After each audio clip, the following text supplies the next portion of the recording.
Bom, a gente está em dois desafios. Um é representar o Dr. Nassimi, que o Dr. Flávio conhece muito bem, é uma experiência em pessoa em relação à saúde pública, então é muito complicado para mim, até como gerente de compliance, para estar representando ele, mas foi dado o desafio. E o outro desafio justamente é falar sobre o tema em 15 minutos, né? Então, vamos tentar o máximo, até a própria seleção de slides, de informação, a gente vai passar um pouco rápido até para permear todos os assuntos possíveis, tá bom? De alguma forma, desde o início já foi falado alguns pontos importantes, o próprio Eduardo comentou sobre a questão da necessidade da gente fazer uma saúde pública, né, com qualidade, independente da filantropia, no caso da SPDM, né? Outras falas foi do Dr. Denis, comentou sobre ele comentou sobre até a questão da necessidade do apoio da alta administração, né, em relação a boa parte das atividades. E eu fui privilegiado até porque o Dr. Mário veio já trazer uma perspectiva assistencial que a gente não vai comentar nesse momento. Então, trouxe com qualidade a fala da perspectiva assistencial e até da própria gestão dele no hospital, tá? Então, eu aponto... Pronto. Existe a dificuldade, Bom, então, rapidamente falando, essa é a missão, visão, valores da SPDM, e cabe dizer que um dos objetivos estratégicos realmente da SPDM é promover ações de compliance, tá? Então, a gente vai tentar passar um pouco sobre o tema. E tudo isso, toda a busca pela qualidade, desde o início da gestão, existe uma busca por boas práticas, tá? Então, a SPDM... ela é uma instituição de 1933, tá? Então ela tem 89 anos de existência e ao longo dela ela foi sendo construído um modelo de governança corporativa extremamente forte e necessário, tá? Pelo tamanho da instituição, até porque atualmente nós temos 67 mil colaboradores, tá? No geral. Tá, então, esse modelo da dimensão da governança corporativa é um modelo do IBGC, que todo mundo, boa parte de vocês já conhece, ela é estruturada dessa forma. Tá? Vou passar mais rápido aqui. Então, existem toda essa parte da estruturação da governança, o conselho administrativo, os membros eleitos, né, com notório saber, um membro escolhido pelos funcionários, seguindo toda uma regra existente, tá? Então, pensando em toda uma estrutura, o conselho administrativo na tomada de decisão, tá?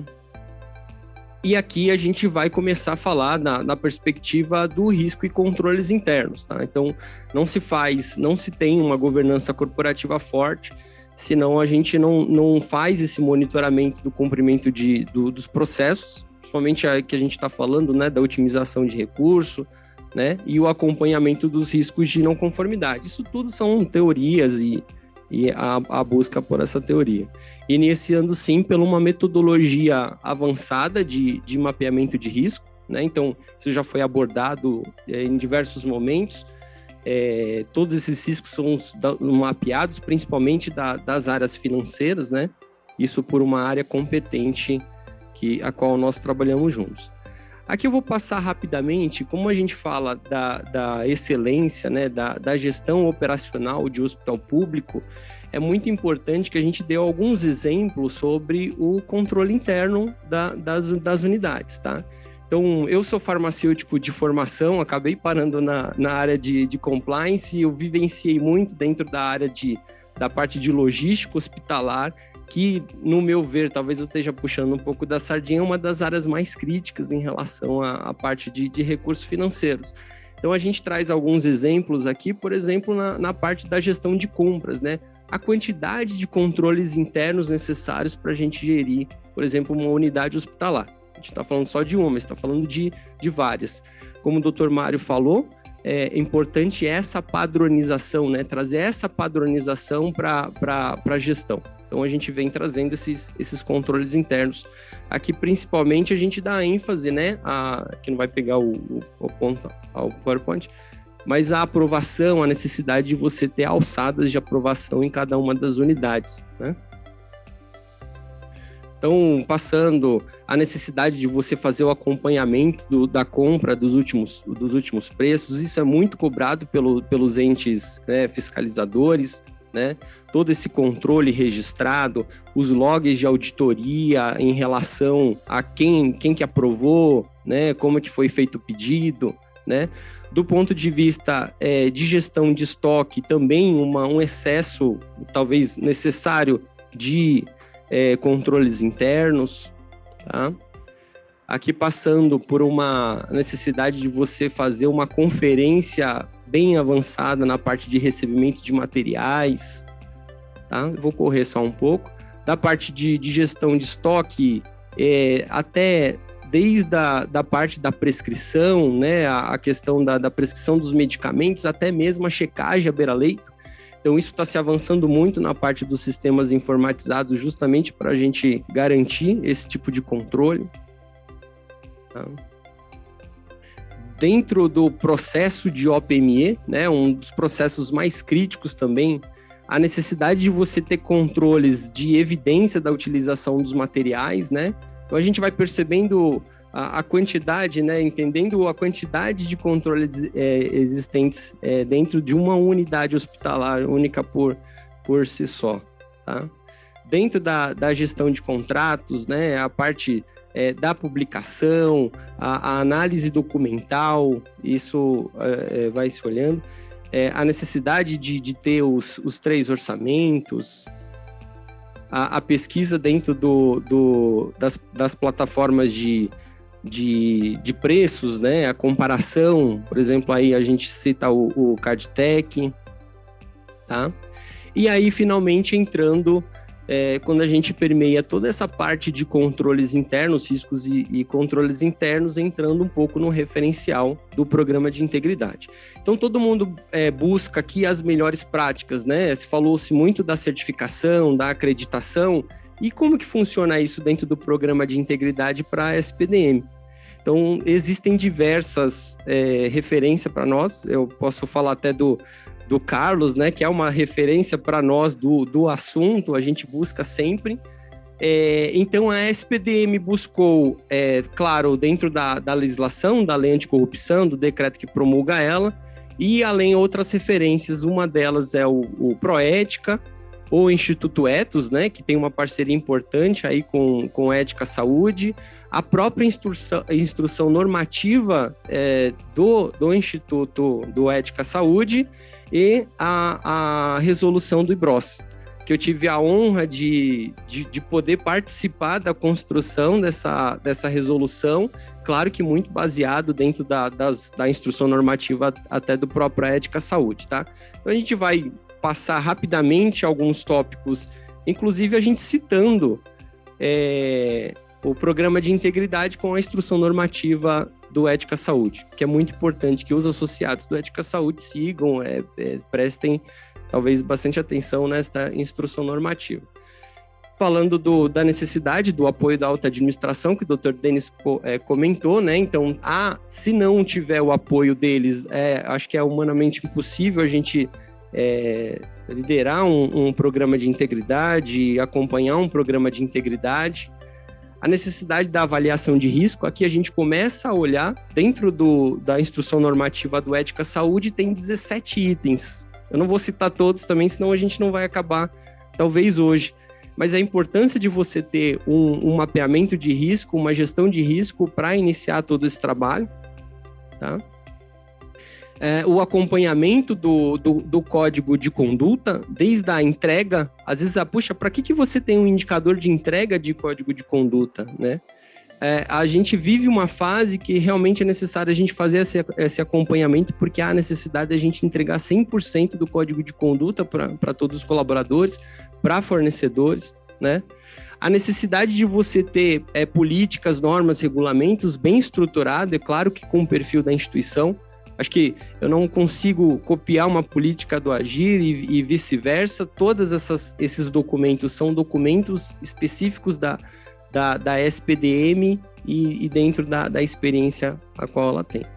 Então, em relação a treinamento, né, são atualmente 62 mil colaboradores treinados. A gente começa a imaginar todo esse tamanho, né? Como que a gente treina 62 mil colaboradores? É claro que muito com a ajuda das plataformas de ensino à distância, dos treinamentos presenciais e permeando todo o rol de colaboradores. A necessidade de você ter um plano de comunicação e treinamento, tá? Isso é também da instrução normativa do Ética Saúde, contempla. Você tem um site, então eu convido, da mesma forma, eu convido vocês a entrarem no site da SPDM, conhecer ali a abinha de compliance. Lá a gente vai ter um relatório de compliance e integridade, a qual eu tenho todas as ações da SPDM. Toda a parte de comunicação, desde banners, vídeos, aplicativo para celular, toda a forma de você permear o público. Na perspectiva do acesso a fornecedores e prestadores de serviços, a disponibilização de links para você acessar o código de conduta e o canal de denúncia dentro de uma plataforma eletrônica de compras, o manual de fornecedores, tá? E o due diligence em relação a tudo isso, tá? Então, a SPDM, até por conta da sua experiência, ela tem um comitê técnico de qualificação de fornecedores que nos ajuda aí no olhar do background check, do due diligence de fornecedores, tá? É necessário, sim, ter um canal de denúncia confiável. Então, a gente vem desde 2017 ajustando esses canais com dashboard, com acompanhamento, e ter o seu comitê de apuração, onde todas as apurações são feitas de forma idônea, de forma registrada, transparente, através dos regimentos. Anualmente a gente faz uma pesquisa de cultura de integridade justamente para a gente conhecer o nosso público interno, né? Qual que é a percepção dos colaboradores frente ao programa de integridade? Isso entra um pouco nessa linha mesmo da gestão, né? Entender qual o perfil, o que os colaboradores estão entendendo do nosso programa de integridade. Então, findado o programa de integridade, as ações de compliance, elas fazem parte do planejamento estratégico, são ações prioritárias dentro do planejamento estratégico da SPDM, na perspectiva sociedade, né? E tudo isso dentro de um sistema de informação, né? Então, sem comunicação, sem informação, nós não chegamos em lugar nenhum. Acho que o Dr. Mário também participa disso, né? A necessidade de entrega de metas de compliance, além das outras metas. Então, a SPDM também tem toda uma área de gestão de informação, principalmente por conta da preocupação do atendimento dos contratos de gestão, das metas de contrato de gestão, tá? Com um olhar dentro dessas 4 vertentes, né? Compliance, o cumprimento da legislação, a própria comissão de qualificação de fornecedores, os projetos, o avançado da tecnologia, né?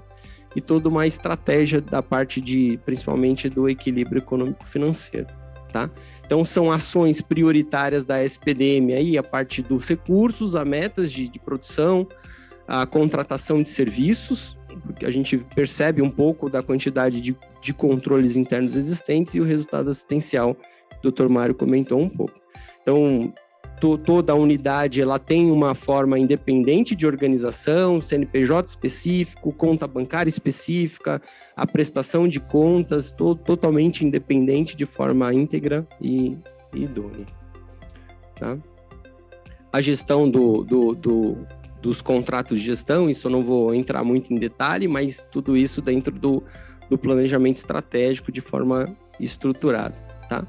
Então, até para finalizar a apresentação, às vezes a gente tenta, né, tem um olhar da gestão, mas atualmente a SPDM ela vem evoluindo muito em relação tanto à parte da certificação quanto a algumas preocupações da sociedade, né? Então, ela já está vendo por segundo relatório de sustentabilidade, tá? A qual até é tema material a parte de corrupção também. A preocupação da adesão aos ODS, né, da ONU, aos protocolos, a gente cita aí o inventário de gases de efeito estufa, as certificações, né, da parte ambiental, e inclusive a parte de diversidade e inclusão, tá? Então, a SPDM está trabalhando fortemente, principalmente nesse lado da diversidade, que é um tema que está bem em voga. E é isso, a gente agradece aí a possibilidade e o e-mail de contato. E uma frase muito interessante, né, que cabe muito ao momento, né? É necessário mais dinheiro para a saúde, mas é preciso, sobretudo, mais saúde para cada unidade de dinheiro investido. Então é isso que a SPDM busca.